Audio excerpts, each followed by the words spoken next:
Àwọn Nàìjíríà tẹ̀lé àǹfààní láti máa gbọ́ àwòrán káàkiri àgbáńlá ayé. Nǹkan ń bẹ o, nǹkan ń bẹ nílé ayé. Kélédùà kó mọ kó ni yọ ni. Alàgbà tẹ́ ń wò lójú móhùnmáwòrán yìí ló alàgbà ọ̀pára McDonald.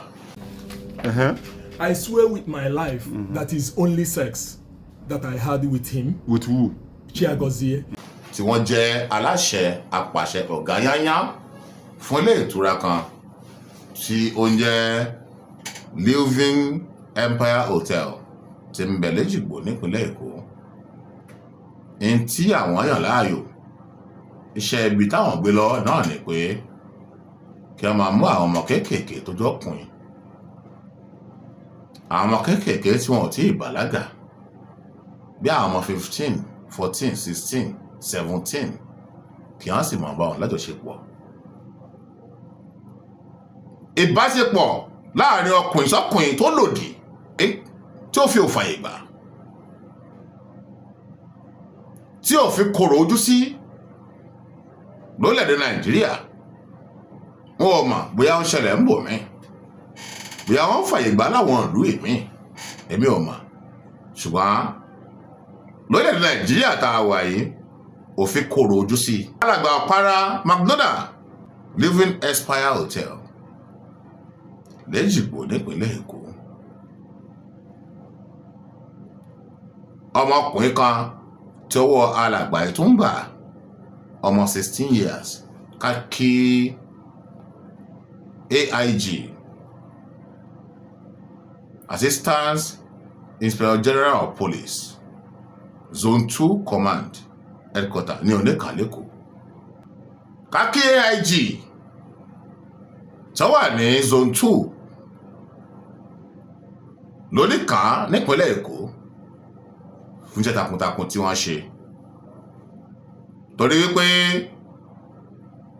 bí ayé bá ń lọ báyìí,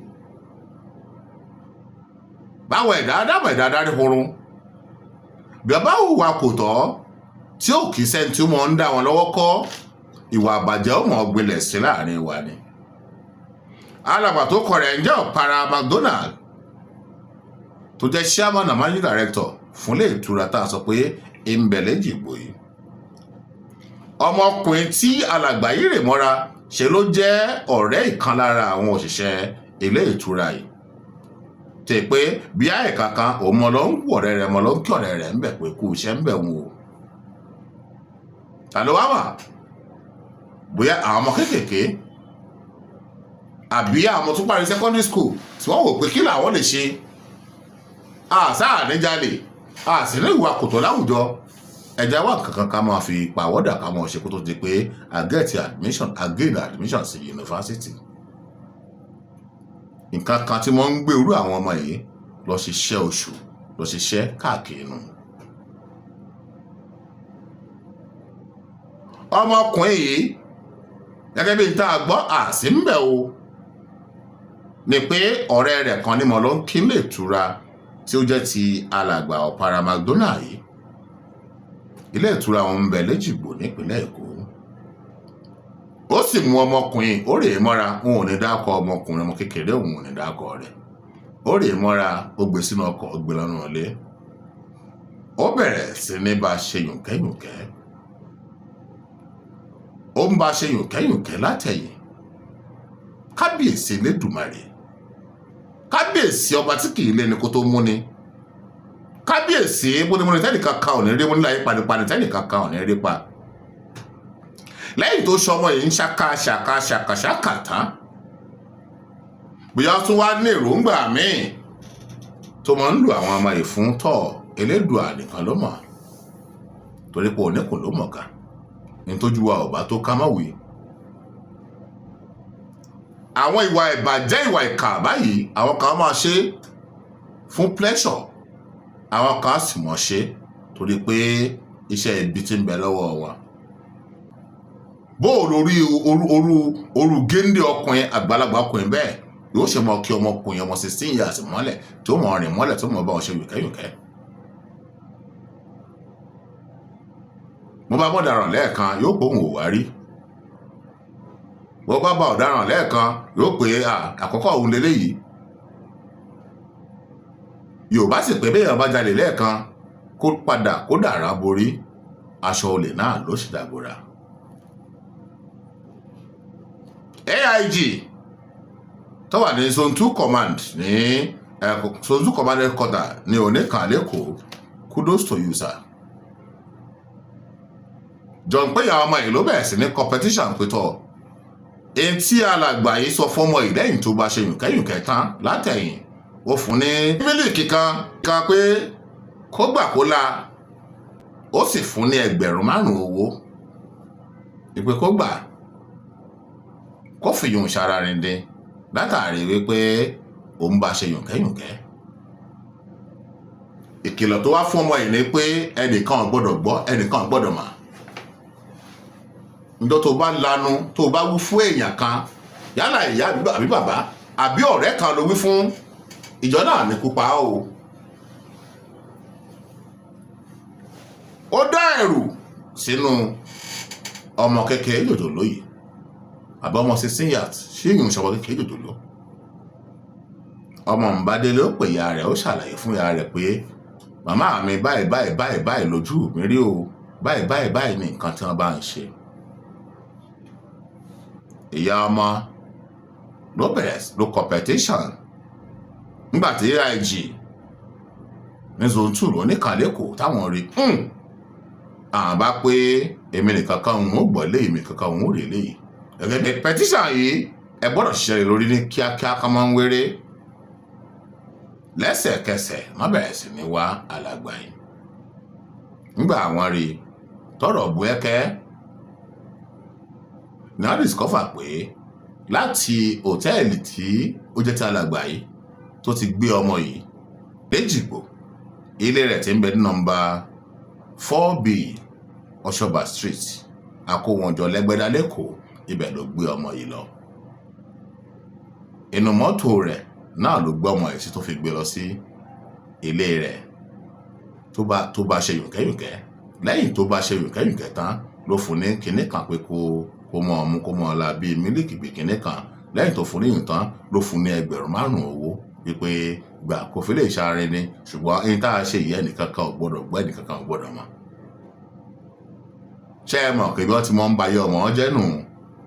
Tó bá jẹ́ pé ọmọ kan tó jẹ́ pé kò ní ẹ̀kọ́ lẹ́kọ̀ọ́ ní tìta, tó jẹ́ pé òun náà fẹ́ ya pàpà lági lọ́wọ́ ara rẹ̀, kò ní rí fẹ́ nìkan, kò ní sọ fún ìyá rẹ̀, kódà yóò tún gbà ìyọ́ lọ níjọ́ mi lọ bá alàgbà yìí.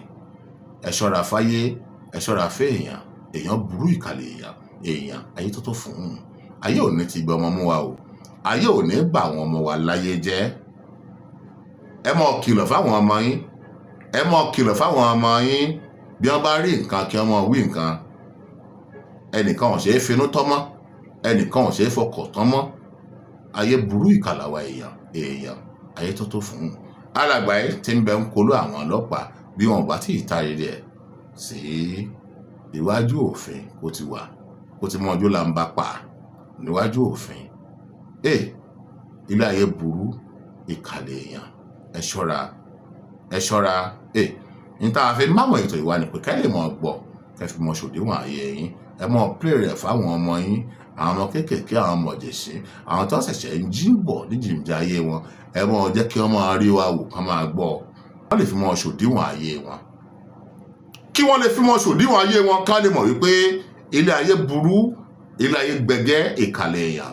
Alàgbà náà lẹ̀ ń wò yìí, kábíyèsí Elédùmarè. Kí ló dé táyé ń ṣe bí? Kí ló dé táyé ń ṣèkà? Elédùmarè ti gbọ́ wọn mú wa. Ẹ wọ Nàìjíríà tẹ̀ láǹfààní láti máa gbọ́ wa káàkiri àgbáńlá ayé. Ojú tẹ́ fi ń wò wá ò lè fọ́ o, èyí tẹ́ fi ń wò wá ò ní di. Ẹ kú kalẹ̀. I swear with my life that is only sex that I had with him. With who? Chiagozie.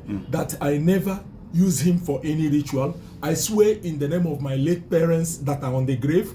I swear with my children, Brian Avis Opera, my son, that I never did anything ritual. It was just sex. If I do it, let God take away my life and my generations. Are you telling me the truth? I am telling you the truth, officer. Between you and God. Between me and God. It's only sex you have with him. It's only sex I have. You didn't take this boy for shrine any ritualist. I didn't do that in the name of God. Take oath. Or take oath. You I didn't never take did any that. oath. I never take anything, any oath, any oath, any whatever to against this boy to use him as a ritual. My money is clean. I worked in Belgium. It's only sex you have with this boy. It's only sex. I swear with my life. How many times? Twice. That is just it. You didn't take this boy picture or anything to anywhere. I didn't do that. Officer, I swear with my life, I will still put it on statement. Are you saying this under duress, or you are making I'm making a sincere confession that I didn't use anybody for any ritual in this life, and that we never do it. I never went to a native doctor since I'm born, and that we never go to a native doctor till the end of my life. So it's only sex you have with this boy? It's only sex. That making, no, you don't take him or his picture? I didn't do anything. I didn't take the picture. I didn't do anything. Where did you have the sex with him? At Oshoba Street. Is it in your house or your hotel? In the house. In your house? Yes. Not your hotel? Yes, I never did anything in my hotel since I built the hotel. No, it's in the house, now. It's not in the hotel. You know now. He told you during his explanation. He explained how the house was now. He was there when he was talking to. The sex you have through anus. What did you use? Did you use condom or is raw? Condom. Okay. How many times? Twice.